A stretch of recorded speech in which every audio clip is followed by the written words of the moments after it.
الأكرم سيد الخلق أجمع صاحب الرسالة واللواء والحوض والشفاعة المبعوث كافة للناس بشيرا ونذيرا.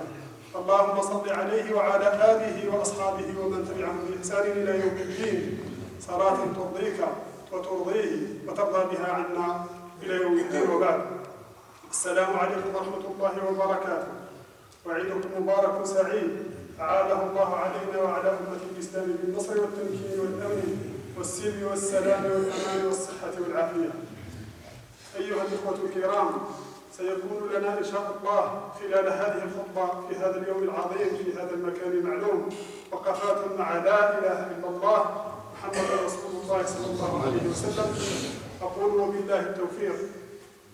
تعلمون أن قضية التوحيد قضية عقلية قلبية روحية مهمة جدا بالنسبة للمسلم.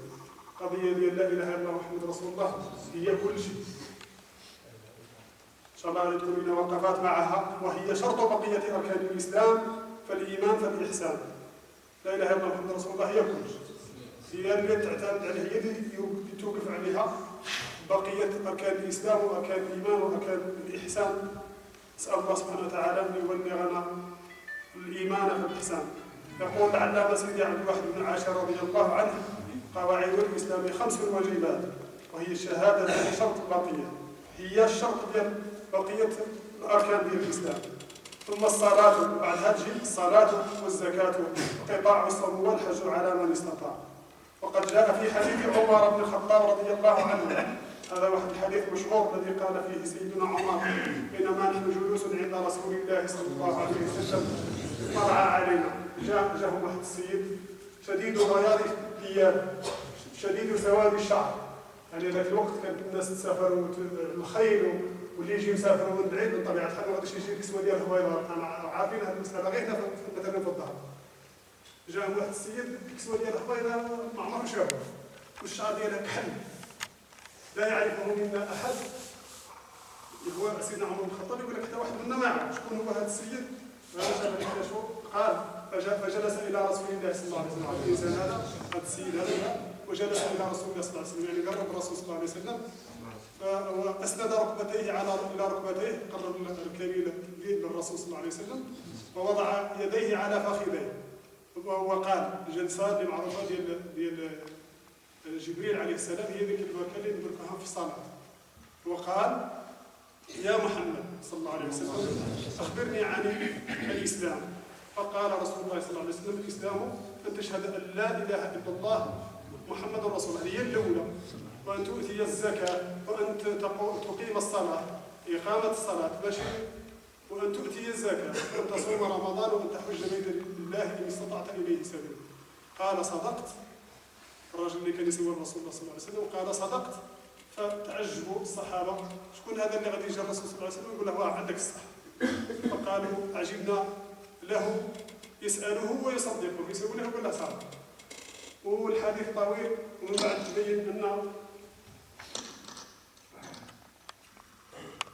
تبين ان الرجل الذي جاء الى رسول الله صلى الله عليه وسلم كان هو جبريل عليه السلام، جاء ليعلم الصحابه ويعلمنا الدين، ويقول لنا ان لا اله الا الله محمد رسول الله هي كل شيء.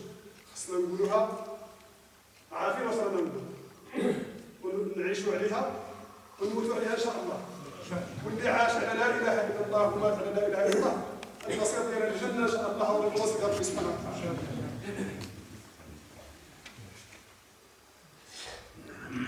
إذا أيها الإخوة الكرام، الإسلام والإحسان والإيمان والعبادات والمعاملات كلها مبنية على العقيدة الصحيحة التي عمادها وقوامها التوحيد، يعني شهادة أن لا إله إلا الله محمد رسول الله صلى الله عليه وسلم. وعلى درجة العلم بهذه الكلمات ومعرفتها وتمثلها وتجسيدها في واقع الناس يقاس إيمان المسلم وتترتب خشيته لربه. يعرف لا إله إلا الله محمد رسول الله ما غادي يغش حد، ما غادي ياكل حد، ما غادي يكذب على حد. عليك الامل ديالنا عرف الحق سبحانه. يقاس ايمان المسلم وتترتب خشيته لربه ومعرفته به وحبه له ولرسوله ومعاملته لسائر مخلوقاته.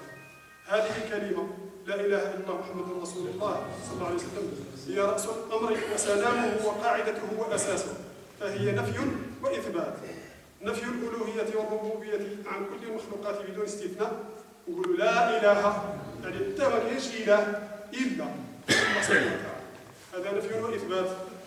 نفي الألوهية والربوبية عن كل المخلوقات بدون استثناء، وإثباتها باليقين القاطع المقيم الذي لا يتزعزع، يقين تضرب جذوره في أعماق القلب والنفس والروح والعقل والجوارح كلها، يقين لا يتزحزح قيد أنملة وإن عصفت رياح الفتن عاتية، وتلونت صفوف المغريات والشهوات، واجتهد المغرضون أعداء الإسلام والمرض أعداء من شياطين الإنس والجن الذين يتربصون بالإسلام والمسلمين ويتصيدون العثرات والهفوات للإجهاز على هذا الدين.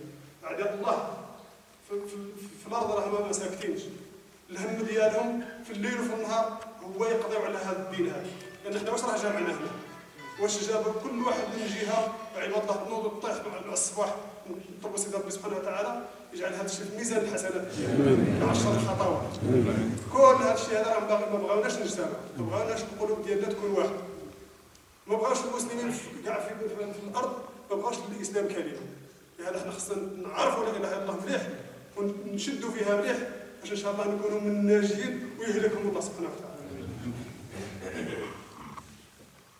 الذين يتربصون بالاسلام والمسلمين ويتصيدون العثرات والهفوات للإجهاز على هذا الدين. قلت إن التوحيد هو نفي الألوهية والربوبية عما سوى الله جل في علاه، وإثباتها له وحده لا شريك له ولا مثيل ولا شبيه ولا ند له سبحانه في علاه. الله أكبر الله أكبر الله أكبر. أيها الإخوة الكرام، لا إله إلا الله علم جليل أمر به الله سبحانه وتعالى، حيث قال في سورة محمد الآية 19: فاعلم أنه لا إله إلا الله واستغفر لذنبك وللمؤمنين والمؤمنات والله يعلم متقلبكم ومثواكم. ولنا إن شاء الله تعالى عودة إلى هذه الآية والرقم 19 وما يحمله من الأسرار. وعلاش جاءت هذه الآية بالضبط في سورة محمد وعلاش جاءت بالضبط في الآية 19؟ سنرى بعض الأسرار إن شاء الله خلال هذه الخطبة. فاعلم يعني هذا علم اللي قال لنا سيدنا ربي سبحانه وتعالى وهو أمر من الله، يعني اجمع قواك العقلية والقلبية وانتبه جيدا واستيقظ من غفلتك. نوض فيق، علاش؟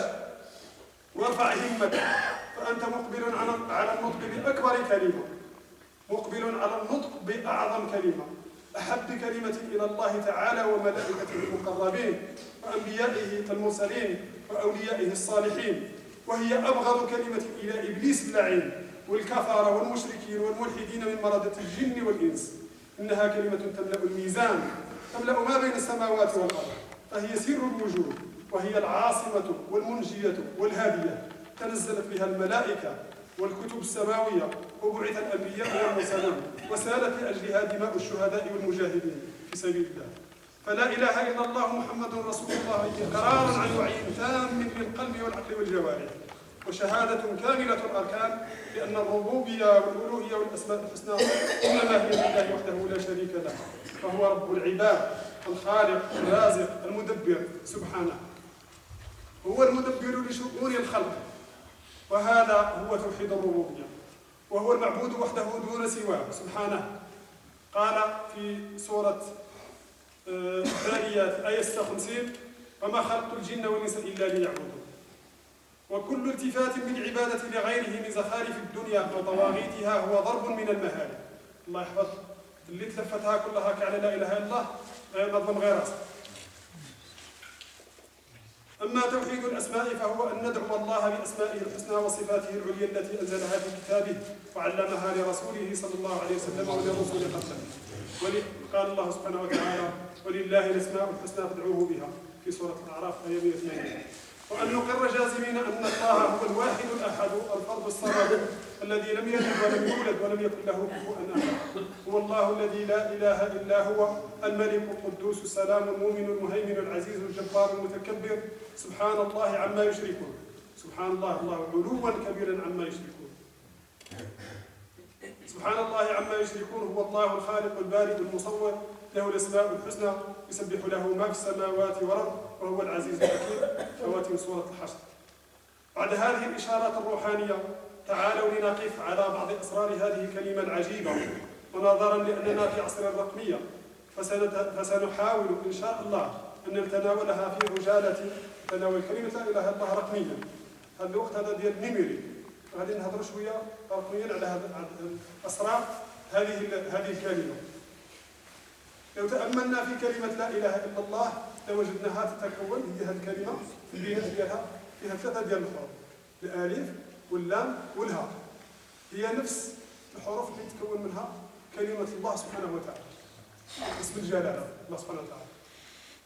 كلمة الله سبحانه وتعالى هذا اسم الجلالة ذكر في القرآن 2200 إلى 2362 مرة، وهو أكثر الأسماء ذكرا في كتاب الله. ولا إله إلا الله محمد رسول الله، لا إله إلا الله مكونة من 3 ديال الحروف، الألف واللام والهاء. الألف مذكورة 5 ديال المرات، كذلك اللام والهاء مذكورة 2 مرات. 5 ديال المرات إشارة إلى أن الصلوات 5، والهاء مذكورة 2 مرات إشارة إلى أن الصلوات 5. هذه الصلوات 5 هي الركن الثاني بعد الشهادتين، بعد لا إله إلا الله محمد رسول الله. لا إله إلا الله محمد رسول الله مباشرة وراها الصلاة، ما نفرطوش في لا إله إلا الله ونعرفوها مليح ونصليو صلاتنا نشان، ربحنا وراس مالنا. هي لا إله إلا الله والصلاة. كما أن التحليل الرقمي لكلمة لا إله إلا الله يقودنا إلى أن هناك ترابط لهذه الكلمة بالأعداد 7 و12 و19 و365. هذا الشيء راه العلماء فصلوه بالنسبة للشباب اللي بغى يدير، كاين ترابط كبير. ولا يخفى على أحد رمزية هذه الأعداد، فالسبعة رمز إلى قدرة الله وإتقانه في خلقه، فهو خالق السماوات السبع ومن الأرض مثلهن، وخالق كل ما جل، كل حاجة كبرت كالشموس والكواكب الكبيرة اللي بداش الأرض، وراها الأرض ما تمثل من بعض النجوم إلا واحد الحبة حطيتها في البحر ولا في بور، كاين نجوم بور على الأرض بآلاف ويمكن ملايين المرات، غير نجم واحد. كل شيء هذا الشيء خلق سيدنا ربي سبحانه وتعالى بين السماء والأرض. هذا الإشارة اللي تشير لها السبعة تشير إلى إتقان الله في خلق السماوات السبع والأرض مثلهم، وخالق كل ما جل ودق. الحوايج الصغار نمشيو الحبه ديال مثلا اللي نطحنوا القمح ولا نطحنوا الزرع، يولي حبيبات صغار، كنشوفوا هذوك الحبيبات الصغار خلق فيهم سيدي ربي امور اخرى صغيره قداش ما كبرت الحوايج سيدي ربي خلق بحالها نيشان وهي صغيره صغيره صغيره حتى وصل اليوم العلم انها شاف لنا المكونات الذره والحوايج الاخرى اللي سبحان الله العظيم يعرفها الناس العلماء اللي شافوها كيما نشوفوا دوك اللاجئين نشوفوا واحد الحاجه بعيده علينا. كاينه واحد اللاجئين اللي تشوف الحوايج الصغار اللي مكون منهم المخلوقات اللي يقولوا لها الذره والنيوترون ولا الالكترون. الناس اللي راهم قاريين شويه راهم عارفين هذه الامور هذه. نسال الله سبحانه وتعالى يعلمنا ويعلمكم بلا ما تدخلوا لها مدرسه ولا. والعدد 12 و365 راكم عارفين ترمز الى دقه خلق الله وقيمه الزمن والوقت عند سيدي ربي سبحانه وتعالى. وسيدي ربي سبحانه وتعالى هو الذي جعل لنا العام فيه 12 شهر وجعل لنا في العام 12 شهر وجعل لنا فيه 365 نهار وربع نهار. سيدي ربي هو اللي خلق لنا الايام وفرق لنا كيها باش يقول لنا قيمه الوقت راه مرتبطه بلا اله الا الله، خارجه من لا اله الا الله محمد رسول الله صلى الله عليه وسلم. لا اله الا الله محمد رسول الله مرتبطه بالزمان والمكان وما تبداش، ما عمرها تبدا تبقى حتى تقوم القيامه. لا اله الا الله محمد رسول الله فوق كلشي، اللي بغى واللي كره كره. إن عدة الشهور عند الله 12 شهرا يوم خلق السماوات والأرض منها 4 حرم فلا تظلموا فيهن أنفسكم. وأن الأرض تدور حول الشمس مرة واحدة في العام. خلال هذه المدة هذه تدور الأرض على نفسها 365 مرة ليتعاقب الليل والنهار، باش يجينا الليل والنهار نبداو في النهار ونبداو نخدموا في الليل وتكون الضوء ديال الشمس في النهار باش تنبت النباتات وفي الليل ترتاح المخلوقات. رحمة بينا لو كان سيدي ربي دار لنا غير النهار راه ما حتى حد ما غادي يعيش، حتى مخلوق ما غادي يعيش. لو كان دار لنا ثاني غير الليل لو كان حتى مخلوق ما غادي يعيش. سيدي ربي كان رحيم بنا وخلق لنا كل شيء هذا الكون بأسره لخدمة خليفته في الأرض اللي هو الإنسان. هذا كل شيء راه يخدمنا حنا خصنا غير نعرفوا سيدي ربي سبحانه وتعالى ونقولوا لا إله إلا الله محمد رسول الله حقا وصدقا. ثم يأتي العدد 19. العدد 19 يحمل أسرارا لا يعلمها إلا الله. من بين الأسرار التي اكتشفها العلماء أنه هذا العدد 19 يدل على بناء كتاب الله تعالى. هناك منظومة رقمية تؤكد واحد نظام رقمي اكتشفه العلماء يؤكد أن كل حرف في كتاب الله سبحانه وتعالى حرف واحد لو كان بدوه من بلاصته راه غادي يختل النظام الرقمي، يعني أن داك الشيء راه مترابط واحد الترابط، آية ولا حرف ولا صورة حتى حاجة ما جات غير هكا. هذا يقول العديان الإسلام، لأن احنا الحمد لله مؤمنين، احنا أمة لا إله إلا الله محمد رسول الله. يقول العديان الإسلام طيروا ولا نزلوا، راه سيدي ربي هو اللي خلق الكون ولا إله إلا الله هي الحق. من ما جيتوا طورتوا انتم ودرتوا، احنا راه عندنا بناء اللي ما يتهزش، لأن انت الإنسان، احنا الإنسان وسيدي ربي هو اللي خلق الإنسان، راه عارف العقيد ديالك فين غادي يوصل، ودار لنا هذه غير حويجات بساط اللي وراه لنا سيدي ربي سبحانه وتعالى. أما خلق الله لا يعلم أسراره إلا الله، واللي أعطاه الله سبحانه وتعالى من داك الشيء اللي بغى. هذا العدد 19 هو عدد حروف البسملة، بسم الله الرحمن الرحيم، مكونة من 19 حرف، وهو رقم الآية التي سبق ذكرها في سورة محمد صلى الله عليه وسلم، فاعلم أنه لا إله إلا الله واستغفر لذنبك. وأن البعثة تاع الرسول صلى الله عليه وسلم من تبعث رسول الله صلى الله عليه وسلم كان في الدورة الفلكية 19 من مولد المسيح عليه السلام. الدورة الفلكية واش داير؟ احنا الناس اللي صاموا 33 سنة 34 سنة راه صام كل أيام السنة. عرفتوا كيفاش؟ رمضان يجينا في الخريف وفي الشتاء وفي الربيع وفي الصيف، يعني راه كاع العام كامل صام. هذه دورة فلكية، هذه هي الدورة الفلكية.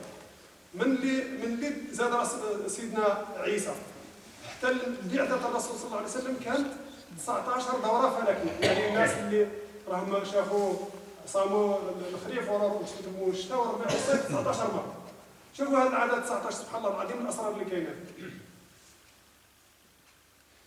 كل هذه الأرقام والأسرار وتداخلها بشكل عجيب ثم استخراجها من كلمة ولا العلاقة اللي كاين مع كلمة لا إله إلا محمد رسول الله، هذا كله ليزداد المؤمنون إيمانا وتصديقا. قال سيدنا إبراهيم بلى ولكن ليطمئن قلبي. احنا مآمنين ولكن من نسمعوا هذه الأمور هذه نزدادوا إيمانا، يزيد اليقين ديالنا في الله سبحانه وتعالى، ونعرفوا بلي ما راناش على التكاليف، رانا على الحق، خصنا نثبتوا على الحق. هذا غيض من فيض مما جاءت به سجية العلماء في الإعجاز العلمي وخاصة العددي منه في هذا الباب. لقيت به لأثير فضيلة الحضور الكريم، الناس الشباب المتعلم منهم بالخصوص، للبحث والتنقيب عن المزيد، لأنه زيادة في الفضل والعلم والأجر. أقول قولي هذا وأستغفر الله لي ولكم ولجميع المسلمين، فاستغفروه يغفر لكم واستزيدوه يزدكم. اللهم صل على سيدنا محمد وعلى آله وصحبه.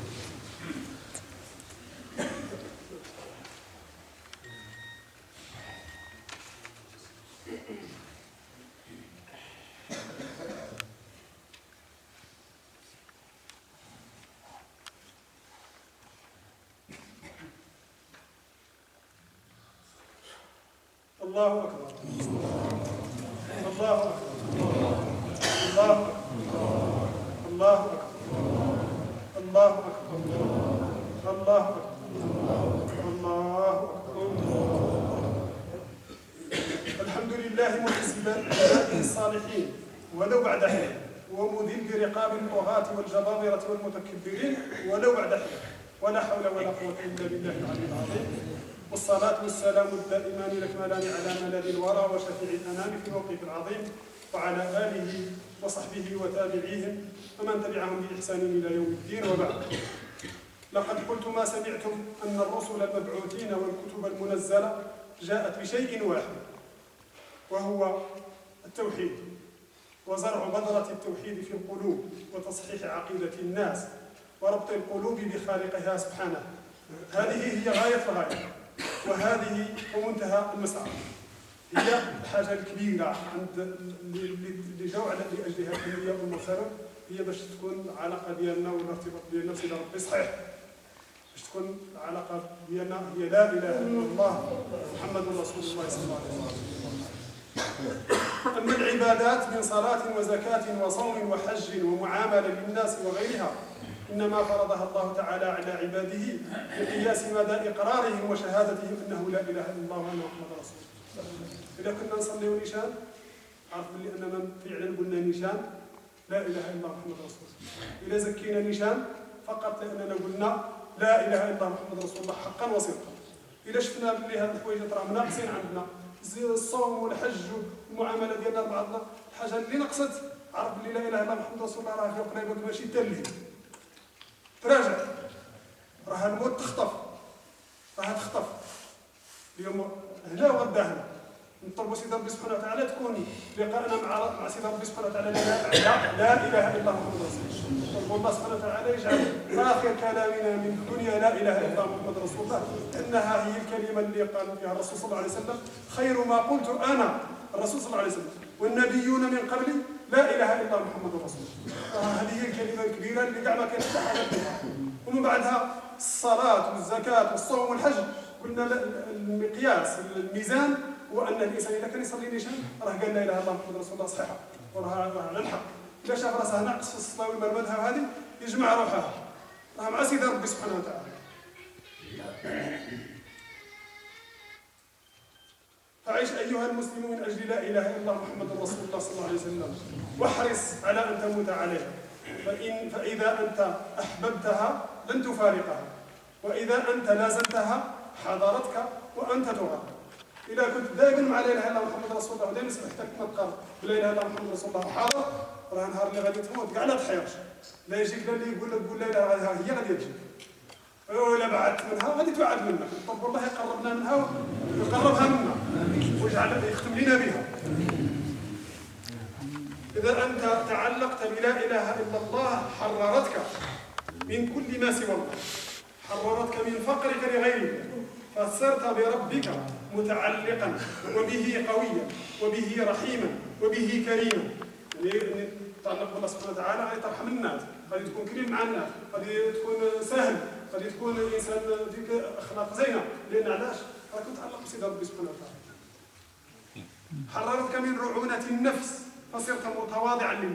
اللي يقول لا اله الا الله حقا وصدقا ما يتكبر حتى على واحد وما يحقر حتى واحد، متذللا له وحده دون سواه، عزيزا بالله ما تتغش العزه في غير الاسلام ولا في غير الله سبحانه وتعالى. حررتك من غفله القلب فصرت حاضرا معه تراقبه في سرائك وضرائك، في سرك وعلانيتك، في بيعك وشرائك، في كل شيء.